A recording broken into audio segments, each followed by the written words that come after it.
आप देख रहे हैं आजाद बोल इंडिया का हेडलाइन शो। आज है 12 अप्रैल 2025। मैं हूं आदिल खान आजाद। दुनिया की सबसे बड़े अखबारों और पोर्टल्स से चुनी गई कुछ बड़ी खबरों को आपके सामने रखेंगे, जिन्होंने आज सुर्खियां बटोरी। इस शो में आज आप देखेंगे रफा को चारों तरफ से घेरा, पूरे गजा से आईडीएफ ने काटा कांटेक्ट, कुछ बड़ा होने का खतरा। इसराइल ने गजा की आवाम को दी आखिरी धमकी, हमास को हटाओ वरना हर कोना राख होगा, बड़े मिलिट्री ऑपरेशन के आसार। हमास ने होस्टेजेस के बदले पेश किया एक नया अर्जेंट फॉर्मूला, उधर इसराइल पर फिर किया रॉकेट हमला। यूएस ईरान के दरमियान ओमान में शुरू हो गई मीटिंग, शुरुआत में ही ईरान का अमेरिका पर पड़ला भारी, और ट्रंप ने ईरान को न्यूक्लियर वेपन पर दी खुली धमकी, प्रेशर में लेकर डील करने की चाहत। Good evening. गजा में कुछ बड़ा होने वाला है। आसार ऐसे हैं कि गजा के एक बड़े हिस्से पर या तो आज आईडीएफ परमानेंट कब्जा कर लेगी, या मिलिट्री के दम पर आज हमास के कब्जे से इजरायली होस्टेजेस को छुड़ाने की कोशिश की जा सकती है। छुड़ा लेगी नहीं कह रहा हूं, कोशिश की जा सकती है। बहुत बड़ा डेवलपमेंट है सर। बैक टू बैक दो बयान सुनाने जा रहा हूं, सीरियस डेवलपमेंट को लेकर दो बयान। पहला बयान असल में इजराइल के डिफेंस मिनिस्टर का एक खतरनाक ऐलान है, और दूसरा बयान इस डेवलपमेंट के बाद हमास की तरफ से दिया गया एक ऑफर है जो बहुत अहम है, अर्जेंट है। पहली खबर सुन लीजिए सर। इस्राइल ने रफा को मुकम्मल तौर पर घेर लिया है, पूरे तौर, अभी वैसा वाला घेरा नहीं है, अब ये चारों तरफ से पूरी एक चौहद्दी बना देने वाला घेरा है। और ज़ायनी डिफेंस मिनिस्टर इसराइल काट्स ने साफ तौर पर धमकी दे दी है कि ये हमास को मिटाने का आखिरी मौका है। आखिरी मौके से मतलब आप समझते हैं बहुत बड़ा एस्केलेशन, बहुत बड़ा हमला। सिर्फ हम अब इन्होंने टनल्स वगैरह वहां पर खोदी हैं, बहुत ज़्यादा इन्होंने दावे किए कि हमने हमास के लड़ाकों को भी मारा है। जो कुछ भी हो रहा है वो बहुत सीरियस है। आईडीएफ ने मोराग कॉरिडोर जो इन्होंने खान यूनिस और रफा के बीच बना दिया है ताज़ा, उस पर कब्जा जमाकर रफा को खान यूनिस से बिल्कुल अलग थलग कर दिया है। आईडीएफ की एक डिवीजन मोराग कॉरिडोर में, जबकि गजा डिवीजन फिलाडेल्फी कॉरिडोर जो कि बॉर्डर के साथ लगता है इजिप्ट के, वहां कुछ बड़ी एक्टिविटी कर रही है, एक इधर डिवीजन और एक वहां पर। इस मूव का मतलब यह है कि रफा अब इजरायली सिक्योरिटी जोन बन गया है, यानी वो इलाका जहां इसराइल अपना फुल कंट्रोल एस्टैब्लिश कर रहा है और कोई बाहर का आ जा नहीं सकता, अंदर का नहीं आ जा सकता फलस्तीनी। ये फुल कंट्रोल का मतलब ये होता है कि अपना खूंटा, अपना झंडा गाड़ देना। इसराइल काट्स धमकी देते हुए कहता है कि ये गजा की आवाम के लिए आखिरी मौका है कि वो हमास को हटा दे और होस्टेजेस को आज़ाद करवाएं, वरना जंग गजा के हर कोने तक फैल जाएगी। यानी काट्स की फौज जब होस्टेजेस को आज़ाद ना करवा सकी, हासिल ना कर सकी, तो इसकी जिम्मेदारी उसने गजा के आम लोगों पर ही डाल दी, और ये जिम्मेदारी पूरी ना होने पर चौतरफा तबाही का अलार्म भी बजा दिया, धमकी भी दे दी कि अगर तुम हमास से हमें हमारे होस्टेजेस लाकर नहीं दे रहे तो फिर हम ऐसे हमले करेंगे कि बड़ी तबाही मचेगी। इसराइल काट्स ने नेटजारिम कॉरिडोर का भी जिक्र किया, जो गजा को दो हिस्सों में डिवाइड करता है। ये कॉरिडोर पहले सीज फायर के दौरान छोड़ दिया गया था, ये नॉर्थ में है, आपको पता होगा, लेकिन अब दोबारा वहां इजरायली ऑपरेशन शुरू हो गया है। एक तरफ मोराग कॉरिडोर है और दूसरी तरफ नेटजारिम कॉरिडोर है, और फिर सरहद पर फिलाडेल्फी कॉरिडोर है। हर तरह से पूरे गजा को कब्जाने का प्लान है। एक और परेशान कुन बात आपसे शेयर कर देता हूं कि इसराइल काट्स ने विलफुल पैसेज की भी बात कही है, यानी वो फ़लस्तीनी जो अपनी मर्जी से गजा से निकलना चाहते हैं निकल जाएं, और उनको एग्जिट का रास्ता इसराइल देगा। दोस्तों, ये रोज़ की तरह की खबर नहीं है, ये बेहद सीरियस डेवलपमेंट्स हैं। इसकी एक बड़ी वजह लगातार आईडीएफ से इस जंग को लेकर हो रही बगावत है। उस बगावत का बढ़ना, जिसमें एयरफोर्स 8200 यूनिट, डॉक्टर्स और इसराइली नेवी के लोग खुला खत लिख चुके हैं, और ये साफ कह चुके हैं कि ये जंग इसराइली आवाम के लिए नहीं लड़ी जा रही, बल्कि नेतन्याहू अपनी सियासी फ़ायदे के लिए लड़ रहा है। बस उसी बगावत से ध्यान हटाने और बंदूक के दम पर होस्टेजेस छुड़वाने की प्रोसेस शुरू हो चुकी है। क्या आपको समझ आ रहा है कि कितने बड़े हमले हो सकते हैं? दोस्तों, रफा में कुछ भी हो सकता है। ये एक्शन गजा के लिए एक नया और एक बड़ा खतरनाक मोड़ ले सकता है। मैं बस आपसे इतना कहूँगा, क्योंकि आप समेत दुनिया के धन्य खां, फन्ने खां, मर्द, मादा, कोई भी कुछ नहीं कर सकते। वो वही कर सकते हैं जो आप कर सकते हैं। खैर, वो मजम्मत कर सकते हैं या वार्निंग दे सकते हैं, लेकिन आप दुआ कर सकते हैं। तो आप दुआ कीजिए कि हर तरफ खैर रहे। मैं आपको बोल रहा हूँ, ये सीरियस डेवलपमेंट है। इधर इस एक्शन के बाद हमास की तरफ से एक नए ऑफर के साथ एक बयान आया है। इसे समझ लीजिएगा, हमास ने एक दफ़ा फिर इसराइल के साथ जंग रोकने के लिए होस्टेजेस के बदले सीज फायर का फॉर्मूला पेश किया है। बयान में हमास की क्या कहा गया है?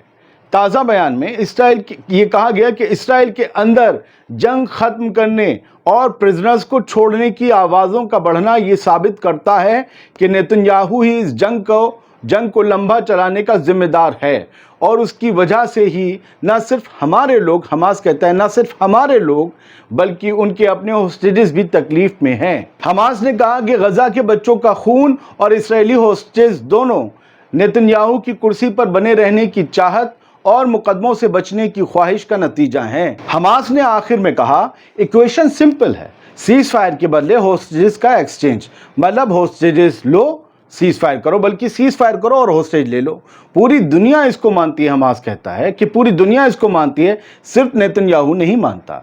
हर दिन की देरी का मतलब है और ज़्यादा सिविलियंस का कत्ल और इजरायली होस्टेजेस के लिए और ज़्यादा अनसर्टेनिटी, जिसमें कुछ भी सर्टेन ना हो कि कल उनके साथ या अगला लम्हा क्या होगा। दोस्तों, हमास का ये मैसेज उस बैकड्रॉप में आया है जब इसराइल के हज़ारों रिजर्विस्ट और डॉक्टर भी जंग रोकने की अपील कर रहे हैं, लेकिन इसे ताज़ा एस्केलेशन से भी जोड़कर देखना चाहिए जो इसराइल के डिफेंस मिनिस्टर इसराइल काट्स ने धमकी दी है, उससे भी जोड़कर देखना चाहिए। खैर, बढ़ते आगे, गजा से इसराइल के ऊपर फिर से रॉकेट हमला हुआ है। आईडीएफ ने शनिचर की शाम को कहा कि गजा से साउथ इसराइल की तरफ दागे गए 3 रॉकेट्स को उनकी एयरफोर्स ने इंटरसेप्ट कर लिया है। रॉकेट लॉन्च होने के बाद गजा से लगते इलाकों में अलार्म बजने लगे, सायरन गूंजने लगे, लेकिन आईडीएफ के मुताबिक किसी भी जान या माल का नुकसान नहीं हुआ है, क्योंकि हमने तो हवा में रॉकेट मार लिए। ये दावा आईडीएफ का है, जिस पर आप यूँ समझिए कि अपने नुकसान को लगातार छिपाते रहने के इल्ज़ाम लगते रहते हैं। किस पर? आईडीएफ पर।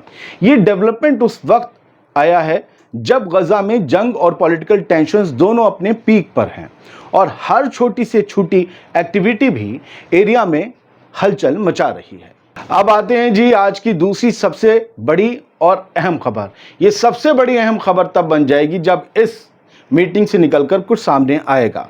ओमान में अमेरिका और ईरान के दरमियान बातचीत का टॉक्स का आगाज़ हो गया है। इधर ट्रंप ने ईरान को खुली वार्निंग भी दे दी है कि तुम्हें न्यूक्लियर वेपन हासिल नहीं करने देंगे, तुम्हें दिल लगी भूल जानी पड़ेगी। खैर, जो भी है, ईरान ने तस्दीक की है कि इनडायरेक्ट टॉक्स शुरू हो गई हैं, जहां अमेरिका और ईरान के रिप्रेजेंटेटिव्स अलग अलग कमरों में बैठकर ओमानी ऑफिशियल्स के ज़रिए अपनी पोजीशन रख रहे हैं। इस अलग अलग कमरे में बैठ के इस दावे से ये मालूम चलता है कि अमेरिका की ज़िद और ट्रंप के दावे पर ईरान भारी पड़ गया है, क्योंकि उसने अमेरिका से एक ही कमरे में डायरेक्ट बातचीत नहीं करने का फैसला किया था और दावा भी किया था इनडायरेक्ट बातचीत होगी, और हो भी इनडायरेक्ट रही है अभी तक की खबरों के मुताबिक। फिलहाल मेरे खबर पढ़ने तक ये मीटिंग चल रही है। आगे क्या कुछ होगा मुझे नहीं पता, जो पता होगा तो आपको अपडेट कर दूंगा अगर अगला वीडियो लाया तो। ईरान की फॉरेन मिनिस्ट्री के स्पोक्सपर्सन इस्माइल बागेई ने भी ये साफ साफ कहा है कि ये बातचीत ओमानी मेज़बानों की तरफ से तय की गई लोकेशन पर हो रही है। ईरान और अमेरिका के नुमाइंदे अलग अलग कमरों में होंगे, ये उन्होंने पहले जानकारी दी थी। हम आपको बात की बता रहे हैं कि अलग अलग कमरों में बैठकर बात हो रही है। इससे पहले डोनाल्ड ट्रंप ने खुली धमकी दी थी कि ईरान को कभी भी न्यूक्लियर वेपन नहीं मिलना चाहिए, अगर टॉक्स फेल हुई तो नतीजे के लिए तैयार रहें। बताओ भला, ये डेवलपमेंट दोस्तों उस वक्त सामने आए हैं जब रीजन में टेंशन्स ऑलरेडी हाई हैं। गजा, लेबनान, सीरिया, सब जगह कॉन्फ्लिक्ट्स चल रहे हैं और अमेरिकन इजरायली अलायंस ईरान पर प्रेशर बनाए हुए। मैं जिस ट्रंप की धमकी की बात कर रहा था उसे आप येदियोत एनोद की हेडलाइन में देख लीजिए। Iran can not have nuclear weapon, Trump says on eve of talks. ये साहब कल शाम से कह रहे थे, अब फिर दोहरा दिया कि ईरान के पास न्यूक्लियर वेपन नहीं होनी चाहिए, ईरान न्यूक्लियर वेपन ना रख ले। लेकिन लोग पूछते हैं क्या इसराइल के पास न्यूक्लियर वेपन है या नहीं है? क्या आपने इस बारे में कभी उससे सिंसियरली पूछा? वो क्या कहेंगे? इसराइल के पास हो सकता है अगर कहेंगे तो, क्योंकि इसराइल को जैसे वो कहते हैं कि उसे अपना सेल्फ डिफेंस का हक है।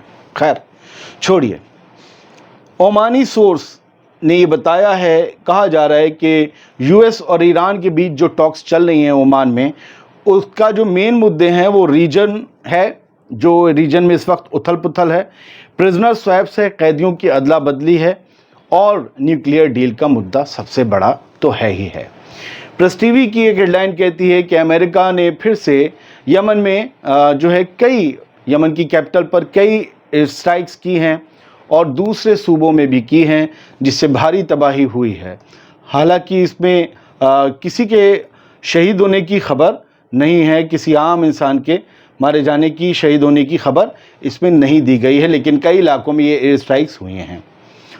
डोनाल्ड ट्रंप लगातार जो है वो रशिया को पुश कर रहे हैं ताकि वो यूक्रेन के साथ सीज़फायर की बातचीत के लिए जल्द से जल्द तैयार हों और सीज़फायर को अमल में भी लाएं।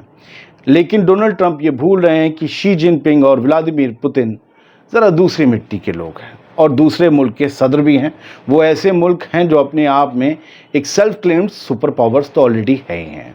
मेरी नज़र में 3 सुपर पावर अगर आज कोई है तो वो यही है, अमेरिका, चाइना और रशिया।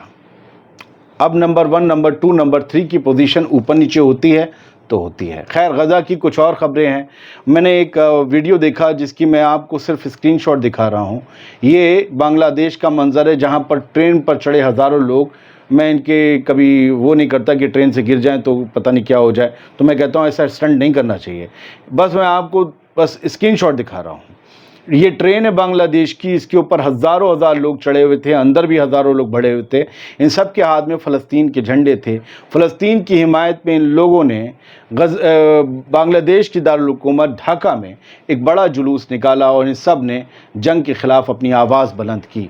गज़ा में पानी का इस वक्त जो बहरान है वो सबसे बड़ा है और ये फ़ोटो बताता है कि लोग पानी के लिए अपने जो जेरिकेन्स हैं या केन्स हैं वो लेकर बाल्टियां खड़े हुए होते हैं। पानी आता है और एक झटके में ख़त्म हो जाता है। प्यास ज़्यादातर लोगों की बुझ नहीं पाती। इसको लेकर हमारा पिछला वीडियो ज़रूर देखिए, जिसमें मस्जिद अल-अक्सा के बारे में भी डिटेल दी गई हैं, लेकिन ज़्यादातर डिटेल गज़ा के बारे में हैं। बहुत बहुत शुक्रिया। हेडलाइन शो में इतना ही। सलामत रहिए, खुश रहिए।